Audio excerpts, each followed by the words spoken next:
1 Peter 3. Likewise, wives, be subject to your own husbands, so that even if some do not obey the word, they may be won without a word by the conduct of their wives, when they see your respectful and pure conduct. Do not let your adorning be external, the braiding of hair and the putting on of gold jewelry, or the clothing you wear.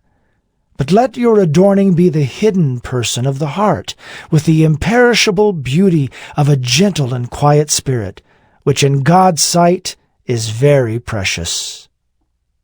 For this is how the holy women who hoped in God used to adorn themselves, by submitting to their own husbands, as Sarah obeyed Abraham, calling him Lord.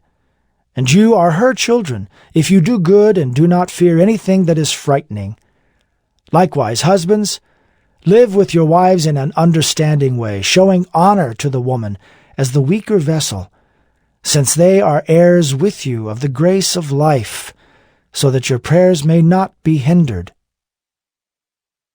Finally, all of you, have unity of mind, sympathy, brotherly love, a tender heart, and a humble mind. Do not repay evil for evil, or reviling for reviling, but on the contrary, bless, for to this you were called, that you may obtain a blessing.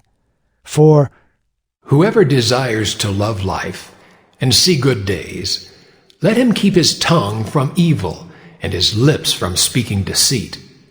Let him turn away from evil and do good. Let him seek peace and pursue it.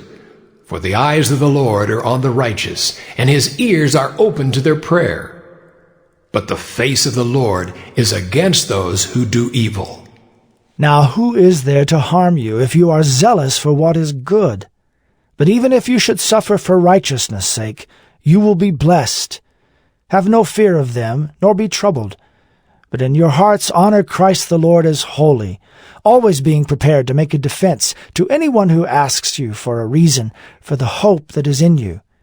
Yet do it with gentleness and respect, having a good conscience, so that when you are slandered, those who revile your good behavior in Christ may be put to shame. For it is better to suffer for doing good, if that should be God's will, than for doing evil. For Christ also suffered once for sins, the righteous for the unrighteous, that he might bring us to God, being put to death in the flesh, but made alive in the Spirit, in which he went and proclaimed to the spirits in prison, because they formerly did not obey, when God's patience waited in the days of Noah, while the ark was being prepared, in which a few, that is, 8 persons, were brought safely through water. Baptism, which corresponds to this, now saves you, not as a removal of dirt from the body, but as an appeal to God for a good conscience, through the resurrection of Jesus Christ, who has gone into heaven and is at the right hand of God, with angels, authorities, and powers having been subjected to him.